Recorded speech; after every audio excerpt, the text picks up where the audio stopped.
Star Fox 64 was released on June 30th of 1997. It was developed and published by Nintendo for the Nintendo 64.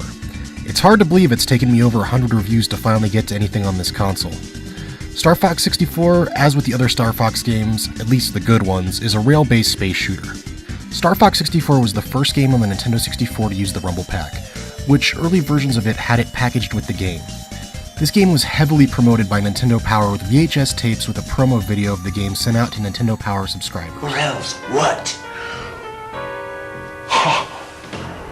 Or else Plumber Boy here gets What are you guys doing with my No! Leave. The game's plot focuses on the Starfox group attempting to take down Andros, an evil scientist who's building an army to take over the Starfox team's home planet of Corneria. The plot is really more of an afterthought to the game for the most part. There's a bit of story at the beginning and end of the game, as well as some dialogue on the levels, but overall the plot feels like it's just a wacky rip-off of Star Wars with talking animals. Where Star Fox really shines is its gameplay. Most of the game takes place in corridor mode, which basically means you're constantly moving forward down a path while you shoot at enemies. On most levels you're in a spaceship called an R-Wing, however on a few of the game's levels you'll use a Landmaster, which is a tank, or the Blue Marine, which is a submarine. In all the vehicles you have your standard shot, which you can fire as fast as you can hit the button, which makes the game feel really awesome. If you hold down the normal shot, you can charge it up and lock on to enemies. This addition makes Star Fox 64 feel vastly superior to the original on the SNES. You also have a bomb that you can shoot a limited number of, which will clear out enemies in an area around where it explodes. The game also further develops movement of the original Star Fox by allowing you to speed up, slow down, as well as fly in a loop. Occasionally on certain levels, and usually for boss fights, you'll enter an all-range mode, which allows you to fly around a set area. Although I don't think this feels as good as corridor mode, it still works pretty well, and you're able to do a U-turn really easily, which helps in the occasional dogfights with Star Wolf. Aside from Star Fox, who you play as, you have 3 other wingmen that'll accompany you on missions, each with their own benefits. Slippy Toad will scan bosses and display their health bar, Peppy Hare will give you occasional gameplay advice, and Falco Lombardi will locate alternate routes on some levels. On each level, one if not a few of the other wingmen will get attacked, and failure to save them will have them sit out the rest of the level as well as the next level. Star Fox 64 features branching paths for its progression through the game. The alternate levels are done by completing certain objectives on each stage. For instance, on the first level, if you save Falco and fly under the arches near the end of the level, Falco will take you to an alternate path which will take you to a different level at the end of the level.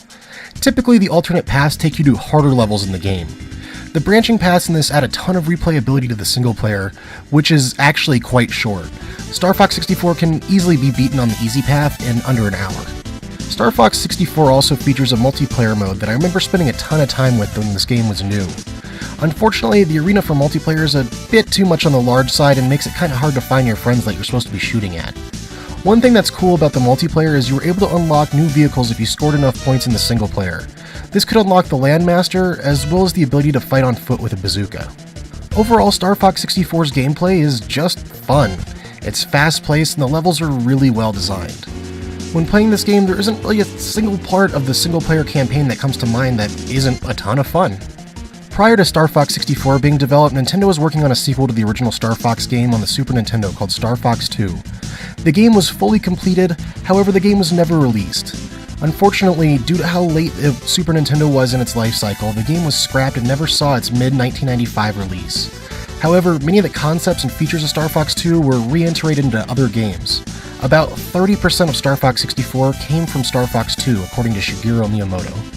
Many games from this era aren't known for aging well graphically. However, Star Fox 64 breaks this mold when compared to other polygonal games in this era. It actually looks alright. Many of the areas you're flying through do feel a bit on the empty side, but Star Fox 2 manages to get its point across pretty well. The draw distance for this game is also pretty good when compared to other N64 games. Overall, the graphics aren't bad and have aged better than most from this era. Star Fox 64 has a great soundtrack with some really memorable music, but that's about what you'd expect from a Nintendo game. It's uniquely Nintendo and has its own feel separate from other series that Nintendo makes, and still maintains that feel that the Super Nintendo game had. Unfortunately, due to Nintendo's insane YouTube policies, none of the music in the background for this video is from Star Fox 64. According to PriceCharting.com, Star Fox 64 is worth about $15 loose. This game is absolutely worth it for that price. The game was worth a little closer to $40 with a box, but it did originally come in a super thick N64 box, which is pretty cool and collectible. Overall, Star Fox 64 is one of the best games on the N64 and possibly my favorite on the entire console. The gameplay is fast-paced and fun, although it is a bit on the easy side. The graphics have also aged pretty well for something that came out on the Nintendo 64. Star Fox 64 is really a must-play game that everyone should try, and if you own an N64, it's a must-have for any collection. Hey, if you're interested in giving Star Fox 64 a try, it's currently the game of the month for the Cartridge Club over at cartridgebros.ca. If you stop by there, you can have a nice conversation about the game with a bunch of other dudes that are playing it this month, so, we might as well go check it out, and they'll probably have a podcast up here by June covering Star Fox 64, so go check it out.